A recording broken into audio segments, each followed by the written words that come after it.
So hello everyone, তোমরা সবাই কেমন আছো? আশা করছি খুব ভালো আছো, আর আমিও খুব ভালো আছি। আর অনেকদিন পর আবারও ব্লগ করছি। তো অনেকদিন তো ব্লগ করাই হয় না, আর আমি জানি না আমার ব্লগটা যে খিচুড়ি হয়ে গেছে, কারণ এত গরম এই কয়েকদিনে এত গরম পড়েছে না, আমার তেমন ঠিক কিছু করতে ইচ্ছে করে না। আর রোদের মধ্যে সত্যি কথা বলতে কম কষ্ট না, ফোন বের করে ভিডিও বানানো সত্যি কথা বলতে বিশাল কষ্ট হয়ে যায়।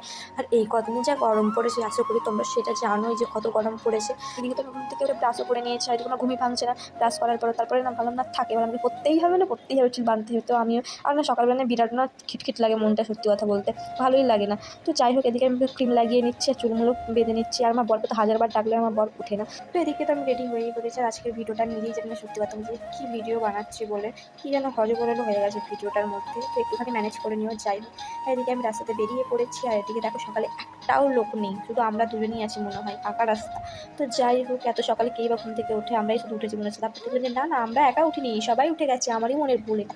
যাই হোক, তারপরে ঢং করতে করতে রাস্তায় বেরিয়ে পড়েছি। ঠিক সকাল 6টা থেকে 7:30টার মধ্যে এত রোদ উঠে যায় না, মনে হয় 5টা থেকেই মনে এত রোদ উঠে যায়, ঠিক জানি না। তারপরে আমি এত রোদ দেখে তো আমার মাথা ঘুরে গেছে। এদিকে টিকিটও করে নিয়েছি, স্যার এত গরম লাগছে যে বিরক্ত লাগছে, সত্যি কথা বলতে ভালোই লাগছিল না। আর দিয়ে ট্রেন আসার পর নামিনি, এত ট্রেন। তো ফাইনালি ট্রেনে উঠে গিয়েছি, আর এত রোদের মধ্যে এত কষ্ট হচ্ছিল যে কী বলবো। আচ্ছা, যারা দেখো বাইরে কাজ করে রোদের মধ্যে, আমরা বাড়িতে থাকি বলে আমরা সত্যি কিছু জানি না, কিন্তু যারা বাইরে থাকে, রাজমিস্ত্রির কাজ করে বা অন্য কোনো কাজ করতে পারে সামথিং ধরো, তো কত কষ্ট হয় বলতো এই রোদের মধ্যে। আমি তো ভাবি শুধু এটাই, ঘরে বসে আমরা কোনো টেরই পাই না যে গরম কী জিনিস বা কিছু, কিন্তু যারা বাইরে থাকে, যারা ধরো মা বাবা হাজবেন্ড যাই বলো না কেন, ওরা রোদের মধ্যে কাজ করে আনে, ভাবো তো কত, মানে আমাদের দুটো মুখে অন্ন তুলে দেওয়ার জন্য কত কষ্টই না করে না এই বাইরে রোদের মধ্যে।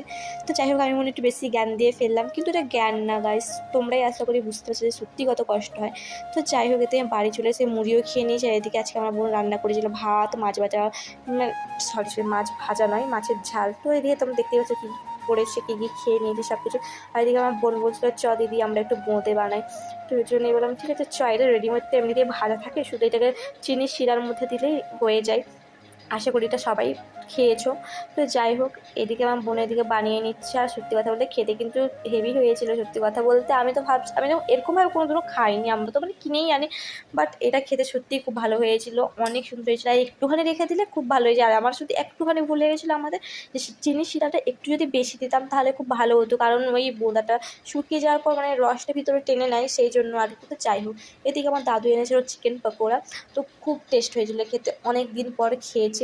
তো যাই হোক, আজকের ভিডিওটা আমার কেমন লাগলো অবশ্যই কমেন্ট করে জানিও। আমি জানি এই ভিডিওটার কোনো মাথা মুন্ডু নেই, আমি জানি না যে কী করে, জানি অনেক বক বক করে ফেললাম। তো যাই হোক, আজকের মতো এই অবধি, ভালো লাগলে লাইক করে দিও, বাই।